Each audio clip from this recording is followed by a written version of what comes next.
चलिए बेटा, exercise 2.3 solve the following. Question number 1 2 दिया है। Solve the following equation by inversion method of inversion use करना है, और सेकंड क्वेश्चन में रिडक्शन मेथड यूज करना है। तो देखिए, इसमें से एक मैं सॉल्व करके बताऊंगा, इसमें से एक सॉल्व करके बताऊंगा, ठीक है। फिर उसके बाद में question number 3 4 and 5 word problems दिए हैं, तो उनको भी हम लोग डिस्कस करेंगे। मैं सिर्फ आप लोगों को ये बताऊंगा कि कैसे दिए गए वर्ड प्रॉब्लम से आप लोग लीनियर इक्वेशंस लिखेंगे, क्योंकि एक बार लीनियर इक्वेशन लिख दिया तो फिर आपको सेम तरीके से प्रोसीड करना है। बस क्या करूंगा, अगर कोई 3 वेरिएबल वाला इक्वेशंस हो तो उनका एक बार सॉल्यूशन बताऊंगा आप लोगों को, ठीक है। तो चलिए अभी देखते हैं क्वेश्चन नंबर 1 में से कोई भी एक। चलिए सेकंड ले लेते हैं, कोई भी कर सकते हो, उसमें कोई दिक्कत वाली बात नहीं है, ठीक है। तो x plus y is equal to 4, ये सेकंड एग्जाम्पल है हमारा। And 2x minus y is equal to 5, ठीक है। ये दिए गए इक्वेशन है। तो सबसे पहले क्या करेंगे आप लोग, matrix form of given equation is ax is equal to b, where. देखो सबसे पहले इक्वेशन को देख लेना, कांस्टेंट टर्म राइट में है या नहीं। तो मैट्रिक्स दिए गए इक्वेशन का मैट्रिक्स फॉर्म क्या होता है, ax is equal to b where a। अब इस केस में a क्या रहेगा आपका, तो 1 1 x, और कोई भी एक इक्वेशन पहले चुन लो, उसके x और y के कोएफिशिएंट फर्स्ट रो में, दूसरे इक्वेशन के x और y कोएफिशिएंट सेकंड रो में, ठीक है। ये आपका a है। फिर x क्या है आपका, क्या small x y, and b क्या है आपका, दैट इज कॉन्स्टेंट 4 एंड 5। तो आपने ये लिखना है, कंपलसरी है हर एग्जाम्पल में, ठीक है। नाउ अब हम लोग क्या करेंगे, नाउ चेक करेंगे डिटरमिनेंट ऑफ ए क्या आता है। अगर ये नॉट इक्वल टू 0 आया तभी तभी हमें इन दो इक्वेशन के साइमल्टेनियस सॉल्यूशन मिलेंगे। तो डिटरमिनेंट ऑफ ए निकालेंगे, दैट इज 1 1 2 -1। तो क्या मिलेगा आपको, -1 -2 that is equal to -3 which is not equal to 0, and therefore given equations have solution, ठीक है। कॉमन गिवन इक्वेशन है, कॉमन सॉल्यूशन लिखेंगे, कॉमन सॉल्यूशन।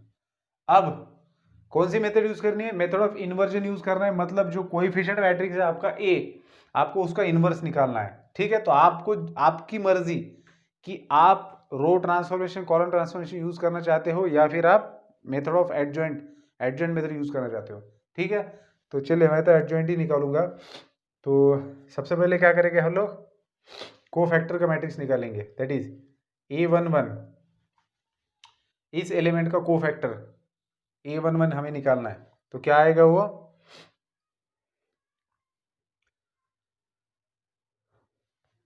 जो M11 है वही आएगा, दैट इज -1। फिर A12 निकालेंगे, दैट इज इसका, तो वो आएगा -2, ठीक है। फिर A21 निकालेंगे, दैट इज ये, वो आएगा -1, और A22 निकालेंगे तो वो आएगा 1, ठीक है। चलिए सही है जी। So now therefore adjoint adjoint of A, adjoint A भी लिख सकते हो आप। मैं थोड़ा डायरेक्ट कर रहा हूँ, है ना। पहले आप मैट्रिक्स को कोफैक्टर लिखना है, यहाँ पर कोफैक्टर मैट्रिक्स लिख सकते हो,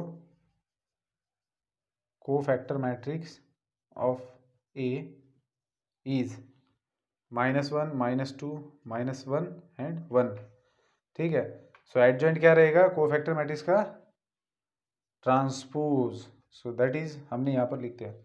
सो नाउ ए देयरफॉर, नेक्स्ट लिख सकते हो देयरफॉर ए इनवर्स क्या होता है, 1 by determinant of A into adjoint of A, definition लिखना पड़ेगा।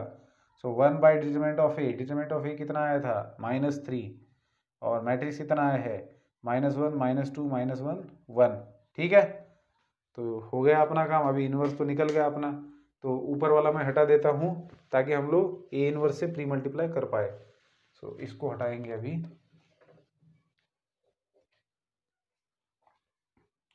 सो आपको लिखना है pre multiplying by A inverse to equation 1, और जो A X is equal to B equation लिखा था उसको इक्वेशन 1 नाम देना। वी गेट, हमें क्या मिलेगा, so A inverse into A X is equal to A inverse into B. So ये A इनवर्स इंटू ए बन जाएगा I into X is equal to A inverse B and that is X का value आपको मिलेगा A inverse B. अब यहाँ से आगे हमें मल्टीप्लीकेशन करना है। सो A इनवर्स बी, ठीक है। So x is equal to A inverse कितना आया था हमारा, दैट इज -1/3 -1 -2 -1 1 और b कितना था, b देखिए 2 और 3 था, ठीक है। तो इन दोनों का मल्टीप्लिकेशन होगा, इसका ऑर्डर है 2/2, इसका 2/1, तो जो आएगा मैट्रिक्स वो रहेगा 2/1 वाला। सो -1/3 को आप फिलहाल के लिए ऐसे ही रखते हैं, इनका मल्टीप्लिकेशन किया जाए -2 प्लस -6 मतलब -2 -6 -8 -2 प्लस 3 बन जाएगा 1, ठीक है। तो क्या मिला आपको, आपको मिल गया इस -1/3 को अगर अंदर ले जाके मल्टीप्लाई करेंगे तो 8/3 -1/3 और लेफ्ट में है आपके पास x, y। So therefore by equality of matrix x का वैल्यू रहेगा 8/3 एंड y का वैल्यू रहेगा -1/3। आपका आंसर सही है या नहीं ये आप इसके अंदर वैल्यू रख कर देख सकते हो, ठीक है। तो अगर थोड़ी सी भी मिस्टेक हो जाती है तो आपका आंसर गड़बड़ हो जाएगा। जैसे कि मेरा हुआ है, मेरा आंसर गलत आया है, ठीक है, ये ऐसे ही होता है। एक बार देखते हैं चेक करके, x इज इक्वल टू 8/3 यहाँ पर रखा -1/3, ठीक है। तो ये 7/3 आ रहा है, गलत हो रहा है, 4 आना चाहिए। तो ये जो इक्वेशन है इसको सेटिस्फाई नहीं कर रहा। आप कहाँ गलती हो गई ये ढूंढना पड़ेगा आपको, ठीक है। ए इनवर्स निकालने में कहाँ पर गलती हो गई ये देखना पड़ेगा। तो अभी आप लोगों की तरफ में ये अभी आप ही देखो क्योंकि मैंने हटा दिया है, ठीक है। कहाँ पर गलती हो गई ये आप लोग ढूंढ निकाल सकते हो, ठीक है। ए इनवर्स निकालने में हो गई या फिर कहाँ पर हो गई, ठीक है। चलिए आप चाहो तो अभी हम लोग क्या करते हैं, चलिए इसी एग्जाम्पल में हम लोग क्या करते हैं, हमें क्या करना था, हमें पता था कि हमें x is equal to A inverse B निकालना है, ठीक है। तो दिए गए मैट्रिक्स कोएफिशिएंट मैट्रिक्स का हमें ए का हमें इनवर्स निकालना है। तो ए क्या दिया था 1 2 2 3, ये हमारा ए था और हमें इसका इनवर्स निकालना था। तो इसका इनवर्स हमने क्या निकाला था, कुछ गलती हुई थी शायद। तो डिटरमिनेंट ऑफ ए सबसे पहले क्या आया था 3 - 4, अरे यार डिटरमिनेंट ऑफ ए ही गलत था, डिटरमिनेंट ऑफ ए ही गलत था, वहां पर -3 लिखा हुआ था, मुझे याद है डिटरमिनेंट। तो बस इनवर्स मेरे ख्याल से ठीक है, इन डिटरमिनेंट में गलती हो चुकी है, ठीक है। तो आप लोग देख लेना उस एग्जाम्पल को, अभी मैं नहीं सॉल्व करता हूँ। ऐसे छोटी मोटी गलती नहीं होनी चाहिए, ठीक है। मुझसे हो जाए उससे कोई मतलब नहीं है, हमारे एग्जाम में नहीं होती। पढ़ाते समय हो सकता है कि काफ़ी सारी चीज़ें होती है, हटा देते हैं किसी चीज़ को, तो कभी कभार गलती होती है, कभी कभार होती है। तो आप लोग देख लेना, मेरे ख्याल से डिटरमिनेंट में गलती हो चुकी है, लेकिन उससे हमारे मेथड ऑफ इन्वर्जेंस से कोई फर्क नहीं पड़ता। मुझे आपको मेथड बताना था सो मैंने बता दी। आपको क्या करना है, प्रोसेस ध्यान में आ गई। A X is equal to B लिखने के बाद में ए इनवर्स से प्री मल्टीप्लाई करना है, तो हमेशा आपके पास क्या रहेगा X is equal to A inverse B, ये आपका सोल्यूशन है। तो ए इनवर्स से राइट हैंड साइड में कांस्टेंट के मैट्रिक्स को मल्टीप्लाई करने के बाद में आपको इक्वालिटी ऑफ मैट्रिसेस से वैल्यूज मिल जाएगी। नेक्स्ट देखते हैं हम लोग मेथड ऑफ रिडक्शन, ठीक है। चलिए थर्ड वाला एग्जाम्पल ले लेते हैं। थर्ड के अंदर क्या दिया 3x - y is equal to 1 दिया है and 4x + y is equal to 6 दिया है। तो सिंपली आप क्या करेंगे, सबसे पहले लिखेंगे कि matrix form of given equations is ax is equal to b, ठीक है, where a x and b का वैल्यू आपको लिखना है, कौन कौन से मैट्रिसेस है, ठीक है। अब क्या करेंगे हम लोग डिटरमिनेंट ऑफ a निकालेंगे। सो डिटरमिनेंट ऑफ a क्या रहेगा 3 - 1 4 1 cross multiply 3 -4 that is 7 which is not equal to 0, ठीक है। एक बार डिटरमिनेंट देख लो भैया, सही है, विच इज नॉट इक्वल 0। तो A X is equal to B आपके पास है दिए गए इक्वेशंस का मैट्रिक्स फॉर्म। अब हमें क्या करना है, मेथड ऑफ रिडक्शन यूज करना है। तो हम सिंपली क्या करेंगे, यहाँ पर सिंपल हमारे जो मैट्रिसेस थे, ए क्या था 3 था -1 था, फिर 4 है और 1 है, ठीक है। फिर यहाँ पर हमारा वेरिएबल है एक्स वाई और यहाँ पर है कांस्टेंट 1 6। तो हमें क्या करना है, या तो इसको 0 बनाना है या फिर इसको 0 बनाना है। ठीक है, सिंपल, बाकी दिमाग लगाना ही नहीं है। या तो इसको 0 बनाना, इसको किसको 0 बनाना आसान है, ऊपर वाले को। कैसे, R1 के अंदर चेंज लाना है, और किस तरीके का चेंज लाओ, R1 प्लस R2 कर दो, बात खत्म हो जाएगी। तो R1 is going to be changed in this way, R1 plus R2। So चलिए, R1 के अंदर चेंज कैसे होगा, 3 + 4 7 -1 + 1 0 और 4 1 एज इट इज। फिर ये x एंड y आएगा, और यहाँ पर भी वही चेंज, 1 + 6 दैट इज 7 और ये 6। तो अब क्या होगा बेटा, अब मल्टीप्लीकेशन कर दो इनका, इसका इसके साथ में मल्टीप्लीकेशन करना है, तो 7x + 0y और फिर 4x + 1y मतलब y। तो ये तो 0 बन गया, और this is equal to 7 and 6। Okay, so this implies, तो ये क्या इंप्लाई करेगा, इक्वालिटी ऑफ मैट्रिक्स से यहाँ का एलिमेंट इससे बराबर है, that is 7x = 7 and 4x + y = 6। तो ये तो वन वेरिएबल में का इक्वेशन है जिससे हमें x का वैल्यू मिलता है 1। तो ये x का वैल्यू इसके अंदर रख दिया, तो y का वैल्यू मिल गया 6 - 4 दैट इज 2। अब आपका आंसर सही है नहीं, आप इक्वेशन में डाल के देखिए। सो x का वैल्यू यहाँ पर रख दिया 3 -2 1, पहले इक्वेशन तो सेटिस्फाई हो गया। फिर x का वैल्यू 1 और y का वैल्यू 2, दूसरा भी सेटिस्फाई हो गया, मतलब हमारा आंसर सही है। इसलिए मैं कहता हूँ कि मेथड ऑफ रिडक्शन आसान है। जब भी मेंशन नहीं है कि कौन से मेथड से सॉल्व करना है, तो बिल्कुल मेथड ऑफ रिडक्शन से चले जाइए। ठीक है, तो इसी प्रकार आप बाकी के एग्जांपल्स की कोशिश करना है आपको। अब इसी एक्सरसाइज के अंदर वर्ड प्रॉब्लम दे रखे हैं बेटा। ठीक है, तो कैसे वर्ड प्रॉब्लम्स को आप लोग इक्वेशंस में कन्वर्ट करेंगे, ये मैं अभी आप लोगों को बता देता हूँ। उसके लिए मुझे प्रॉब्लम्स लिखने पड़ेंगे। ठीक है, तो लिखता हूँ पहले और फिर डिस्कस करेंगे। चलिए बेटा, क्वेश्चन नंबर 3 को डिस्कस करेंगे, और इसी एग्जाम्पल के अंदर हमें 3 इक्वेशंस भी मिल रहे हैं, तो वो वाला भी टाइप डिस्कस हो जाएगा। अब सबसे बेस्ट पार्ट क्या होता है पता है आपको इस एग्जाम्पल का, कि यहाँ पर ये मेंशन नहीं होता कि आपको ये जो सॉल्व करना है इसको, तो ये मेथड ऑफ रिडक्शन से सॉल्व करो या इन्वर्जन से, ये चीज़ मेंशन नहीं होती, और यही बेस्ट पार्ट होता है इस टाइप के एग्जाम्पल का। तो ये आपकी मर्जी है कि आपको क्या यूज़ करना है, आप रिडक्शन यूज़ करो, इन्वर्जन यूज़ करो, आपकी मर्जी है। ठीक है, तो सबसे पहला काम होता है कि कैसे इन इक्वेशंस को आपको इस वर्ड्स को जो भी बताया गया है कैसे उसको इक्वेशन में बांधा जाए, है ना, इस इंफॉर्मेशन को कैसे इक्वेशन में कन्वर्ट किया जाए। तो देखिए, the cost of pencil pen and eraser is 60। Number of pens pencil and erasers दे रखे हैं और उनकी कॉस्ट दी है 60।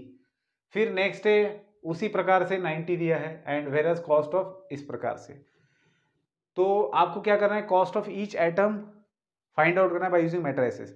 तो बहुत सिंपल है समझना। देखिए, वेरिएबल किसको कंसिडर किया जाता है वर्ड प्रॉब्लम में, सबसे पहले वो समझिए। जो चीज फाइंड आउट करने के लिए कही गई है वो हमारा वेरिएबल होता है, क्योंकि उसका वैल्यू कुछ भी हो सकता है। ठीक है ना, उसका value according to the given condition change होने वाला है। तो यहाँ पर क्या फाइंड आउट करने के लिए कहा है, यहाँ पर कॉस्ट फाइंड आउट करने के लिए कहा है ईच आइटम का। आइटम कौन कौन से है, पेंसिल है, पेन है एंड इरेजर है। तो आपकी मर्जी, आपको इन 3 आइटम्स को अलग अलग वेरिएबल से डिनोट करना पड़ेगा। सो सबसे पहला आपका वही काम होता है कि let cost of pencil pen and eraser मैंने एक एक की बात की, हाँ, पेंसिल्स नहीं बोल रहा हूं।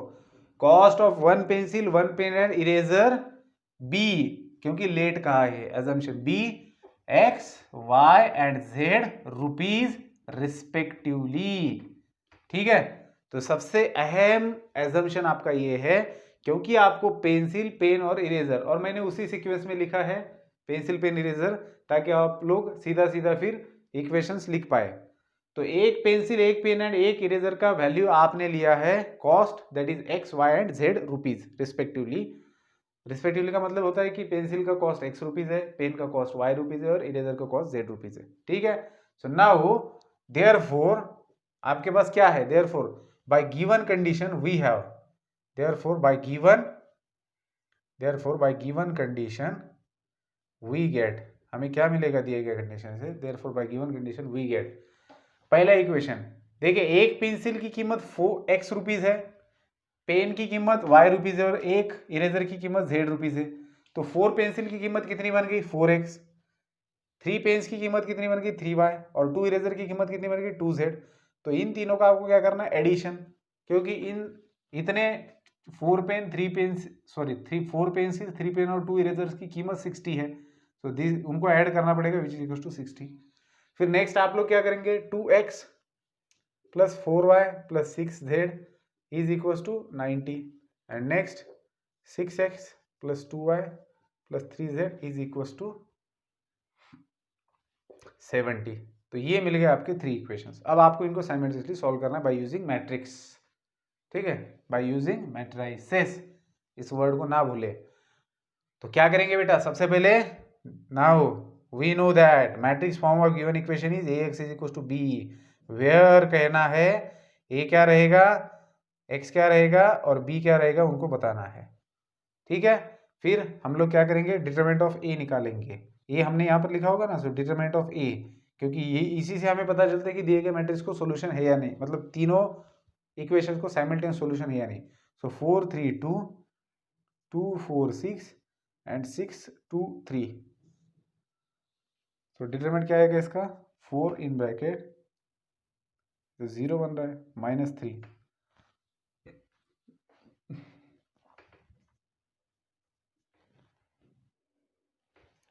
Plus 2। So this is equal to, यहाँ पर कितने बचे, -30 बचे, सो आपको मिलेगा 90, और यहाँ पर बचे -20 दैट इज -40, तो आपको मिले 50 which is not equal to 0, so that we have confirmed here now that simultaneous solution of these 3 equations is available, okay, is possible। so अब हम लोग क्या करेंगे, देखो मैं तो कभी भी मेथड ऑफ रिडक्शन को ही प्रीफर करता हूँ क्योंकि सबसे आसान होता है। अब हमारे पास क्या है, a की जगह a का वैल्यू रखेंगे, इस इक्वेशन में a x b तीनों भी वैल्यूज रख देंगे। सो 4 3 2 एंड देखना कि कांस्टेंट सारे के सारे राइट हैंड साइड में है या नहीं। कई बार क्या होता है, उन्होंने जानबूझकर, देखो अब ये तो वर्ड प्रॉब्लम है, कई बार क्या होता है ये सारे अगर लेफ्ट हैंड साइड में है तो ऑब्वियसली इनका साइन चेंज रहेगा, और आप अगर उसी को एज इट इज उठा के रखेंगे तो फिर गलती हो जाएगी, ठीक है ना।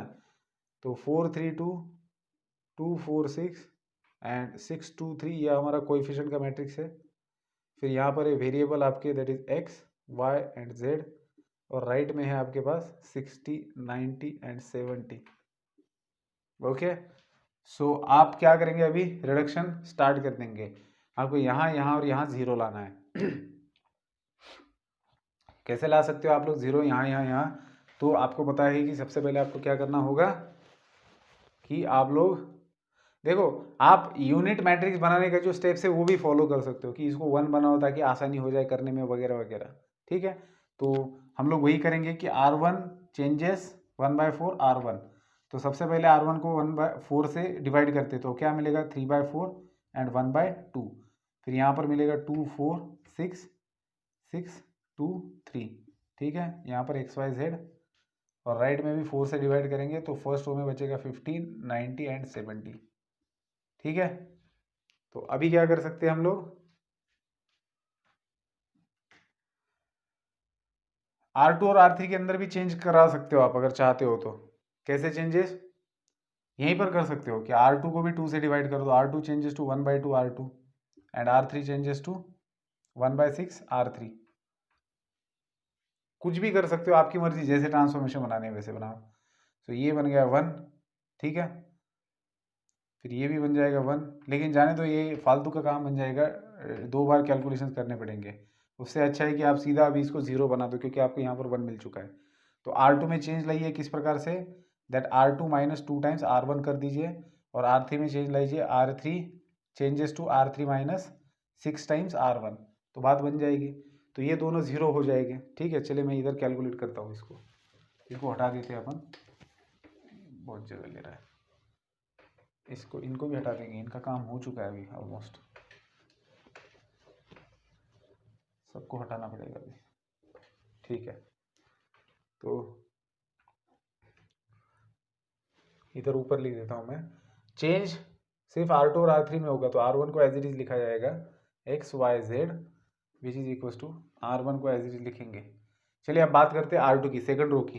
तो यहाँ पर तो 0 आएगा ही, ठीक है। अब R2 minus 2 times R1 that is 4 minus 2 times 3/4, तो ये कैंसिल हो जाएगा, तो 4 minus 3/2 that is 8 minus 3/2 that is 5/2, ठीक है। तो यहाँ पर आएगा आपके पास 5/2। Next R2 minus 2 times R1 that is 6 minus 2 times R1 that is 1/2, मतलब ये 5 आएगा। ठीक है, तो इनका काम तो हो चुका है। आगे बढ़ते हैं, R3, अच्छा इधर भी करना है, R2 माइनस क्या 2 टाइम्स R1, सो R2 माइनस 2 टाइम्स R1, सो आपको मिलेगा 90 minus 30 that is 60। Next R3 की बात करेंगे, R3 माइनस 6 टाइम्स R1, तो यहाँ पर तो 0 मिलेगा। यहाँ पर R3 that is 2 minus 6 times R1 that is 3/4। Okay, so 2 3 जा 6, 2 2 जा 4, so 2 minus 9/2 that is 2 to the 4 minus 9/2, we will get minus 5/2, so minus 5/2। ठीक है, चलिए आगे बढ़ेंगे हम लोग। Next R3 minus 6 times R1 है, तो 3 minus 6 times 1/2 that is 3 minus 3 0। Okay, so चलिए नेक्स्ट लास्ट इधर वाला देखेंगे, R3 minus 6 times R1।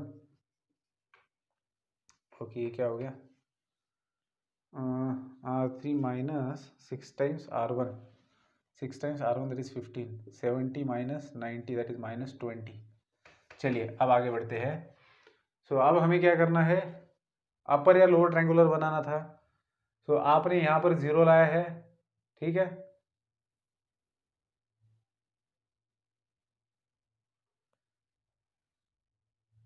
Okay. तो वैसे अगर देखा जाए तो इस रो के अंदर एक 0 आ चुका है, इस रो के अंदर 2 0 आ चुके हैं। तो हमारी नीड वही थी कि एक रो के अंदर एक 0 आए, दूसरे रो के अंदर 2 0 आए, क्योंकि जब हम इसको मल्टीप्लाई करेंगे ना तो पहला इक्वेशन एक्स वाई जेड में रहेगा, दूसरा क्या रहेगा सिर्फ वाई जेड में रहेगा, और तीसरा क्या रहेगा, ये सिर्फ वाई जेड में रहेगा और तीसरा सिर्फ वाई में रहेगा। तो हमारा काम बन चुका है, अभी इसको 0 बनाने की जरूरत नहीं। ठीक है, देखो अपर ट्रायंगुलर या लोअर ट्रायंगुलर मैंने ऐसे ही कहा था कन्वीनियंस के हिसाब से। वैसे तो आपको तीनों रो में से एक रो के अंदर 0, एक पोजीशन पर 0 लाना है, और दूसरे रो में कोई भी दो दो पोजीशन पर 0 आ जाएगा, तो बात बन जाएगी। अभी सीधा मल्टीप्लीकेशन लिखेंगे, that is x plus 3/4y plus 1/2 into Z. ठीक है, फिर इनका मल्टीप्लीकेशन, तो 0 5/2y प्लस 5z, और लास्ट में रो में आएगा that is minus 5/2y which is equal to 15 60 and minus 20। ठीक है, अब इक्वलिटी ऑफ मैट्रिक्स से आपको क्या मिलेगा, x plus 3/4y plus z/2 is equal to 15, 5/2 times y plus 5z is equal to 60 and minus 5/2 times y is equal to minus 20। तो minus minus plus बन जाएगा, and y is equal to 20 into 2/5 that is आपको मिलेगा 8। सो एक बार y का value 8 मिल गया तो उसको सेकंड इक्वेशन में रखिए, y इज इक्वल टू 8 आपको मिला है, substitute this value in the second equation, तो आपको क्या मिलेगा 5/2 into 8 plus 5z is equal to 60। So 2 4 ज़ा 5 4 ज़ा 20, तो इधर मिल जाएगा 5z इज इक्वल टू 40, तो z का वैल्यू आएगा 8। y और z दोनों का वैल्यू फर्स्ट इक्वेशन में लिखिए, तो आपको x का वैल्यू मिलेगा 3/4, y का वैल्यू आता है 8 प्लस z का मतलब 8/2 इज इक्वल टू 15। सो ये 4 2 ज़ा that is x plus 6 plus 4 15, so x का वैल्यू मिल रहा है 5। सो x y एंड z आपको मिल गया 5 8 8। ठीक है, सो आंसर एक बार चेक कर लेता हूँ, 5 8 8 बिल्कुल सही आंसर है। तो बेटा इसी प्रकार से आपको क्वेश्चन नंबर 4 एंड 5 भी सॉल्व करने पड़ेंगे। If 3 numbers are added their sum is 2, if 2 times the second number is subtracted from the sum of the first and third number we get 8। चलिए ठीक है, मैं लिख के आपको एक बार बता देता हूँ। सेम टाइप का है, total cost of 3 TV sets and 2 VCR is this.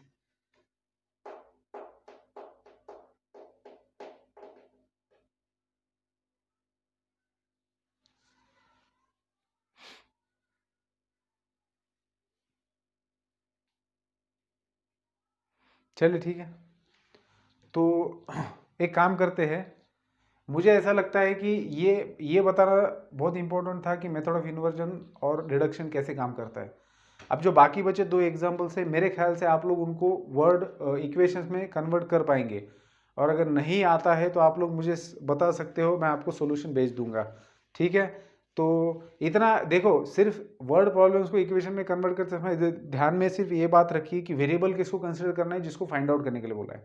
जैसे अभी 4th वाले एग्जाम्पल में कहा है कि फाइंड द नंबर्स, और नंबर्स है, ठीक है, और कंडीशन दे रखी है जैसे कि if 3 numbers are added, their sum is 2, मतलब जो 3 नंबर फाइंड आउट करने हैं उनको आप एक्स वाई जेड बोलते हो, तो पहले कंडीशन से एक इक्वेशन मिल गया कि उन 3 नंबर्स का सम कितना आता है, 3 नंबर का सम उन्होंने दिया है 2, that is x plus y plus z is equal to, एक इक्वेशन मिल गया। फिर इसी प्रकार से और 2 कंडीशन दी हुई रहेगी। बेसिकली वर्ड प्रॉब्लम के अंदर अगर 3 इक्वेशन बनने वाला वर्ड प्रॉब्लम जैसे ये था, तो क्या फाइंड आउट करना है, उससे वेरिएबल डिफाइन कीजिए और 3 कंडीशन दी हुई रहेगी 3 इक्वेशंस को।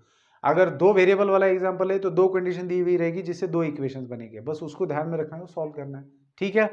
अब एक और चीज मैं आपको बता देता हूं कि ये जो हमारे पास 3 इक्वेशंस थे ना, तो कई बार ऐसे भी हो सकता है कि इन इक्वेशंस में कोई वेरिएबल एब्सेंट हो जाए, जैसे A X plus B Y plus C Z is equal to D हमने इक्वेशन लिखा, ठीक है, b1 c1 a1, तो a2x plus c2z is equal to d2 ऐसे भी लिखा जा सकता है। इसका क्या मतलब हो रहा है कि यहाँ पर आपके पास c2 मतलब c3 लिख देता हूँ, यहाँ पर आपके पास y का टर्म एब्सेंट है, तो जब आप कांस्टेंट मैट्रिक्स कोएफिशिएंट का मैट्रिक्स लिखेंगे तो a1 b1 c1 आएगा, लेकिन सेकंड रो में a2 0 एंड c2 मिलेगा आपको, इस बात का गौर फरमाइए। तो जब 3 इक्वेशन रहेंगे तो उनके अंदर किसी इक्वेशन में एक या दो वेरिएबल एब्सेंट भी हो सकते हैं, ठीक है, तो उस तरफ आपको ध्यान देना है, तो आपका काम और आसान बन जाता है ऐसे केसेस में। तो ठीक है फिर